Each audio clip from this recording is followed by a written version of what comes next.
Hello. Hi. More evidence from the field as the Watchtower sends out feelers to experienced brothers to get their input onto what the impact of this constant pressure to put in field reports. What is the impact of that pressure upon witnesses in general?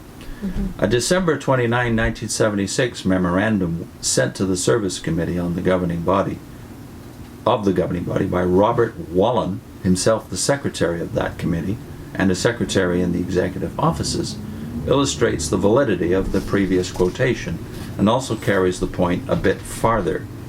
Robert Wallen writes, quote, "Many of us, including myself, since I have the privilege of being connected with some service matters here at Bethel, who tell others what to do, how to spend time in the field, go from house to house, on return visits and on Bible studies, find we are not able to do what we are asking our brothers to do. We may excuse ourselves because of our assignments in Bethel. But if we are going to judge others on the basis of a card showing how much time they spend in the field, we must be willing to be judged by the same card, by that same standard. I wonder if we are fearful that if we do not do so, judge on the matter of time, no field service at all will be done, because we need goals as incentive to get people to preach. Jesus said that the truth will set you free. He said that his yoke was kindly and his load light. His apostle Paul, in 2 places, warned us about comparing ourselves with one another, which is what this standard that has been set does, and shows that the greater way is the way of love. I truly believe that some consideration should be given to the consciences of many who are concerned because they cannot do what is asked of them and still meet all other obligations of being a Christian." So Ray continues, he thus deals with the same areas involving the setting of human standards that must be met and the free exercise of individual conscience, which the governing body saw fit to excise from the James commentary. Another request for information was sent out, this one by the writing committee of the governing body. In response, the members of the branch committee of South Africa, after having earlier made observation that, quote, "few of the public really read our magazines," end quote, as distributed from door to door, made this additional expression as to the actual motivation behind the field service of Jehovah's Witnesses. And this is the quote. "Might it not be an idea to scrap field service reports altogether and urge publishers to look for the sheep, to daily try and share the good news by means of a magazine or a return visit or a telephone call with someone?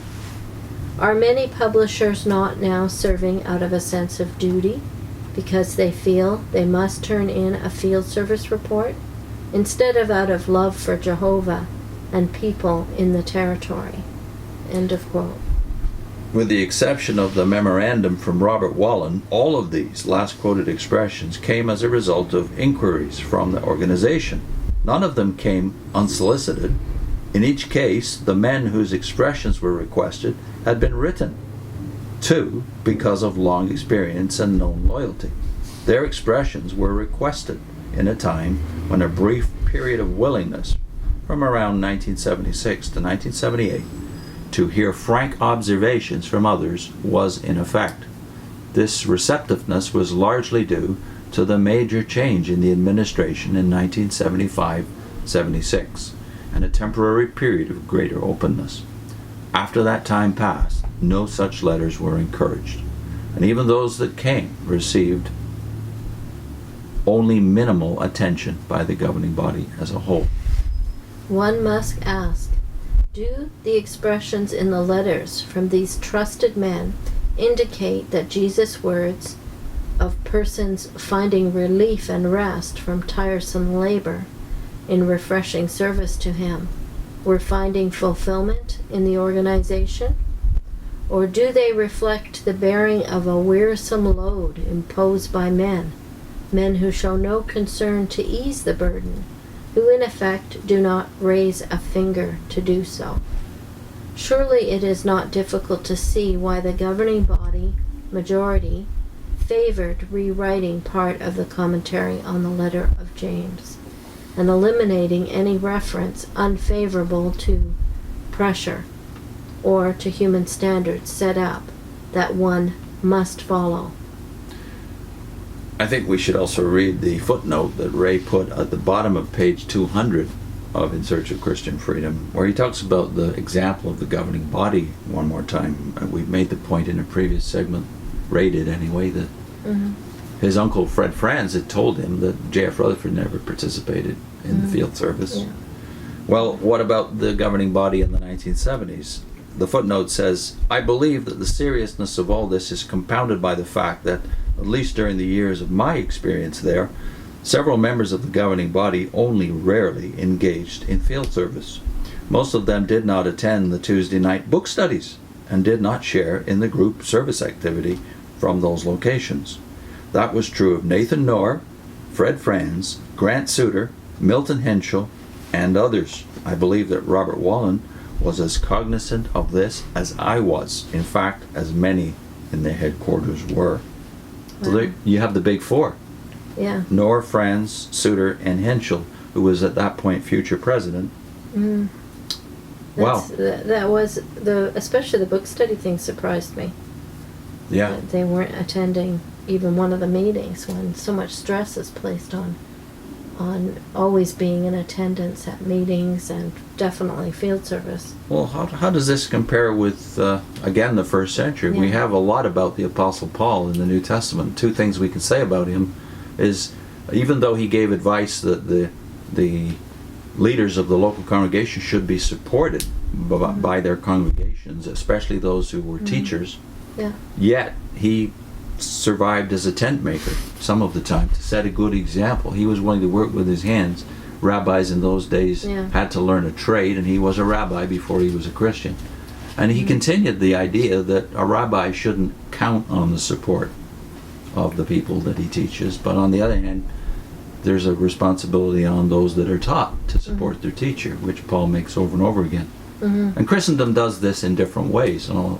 Although, yes, it is true, the Watchtower has, there is a truth in some of the criticism the Watchtower has, clergy-laity distinction, that the clergy, in many cases, like say TV evangelists, take advantage of their sheep.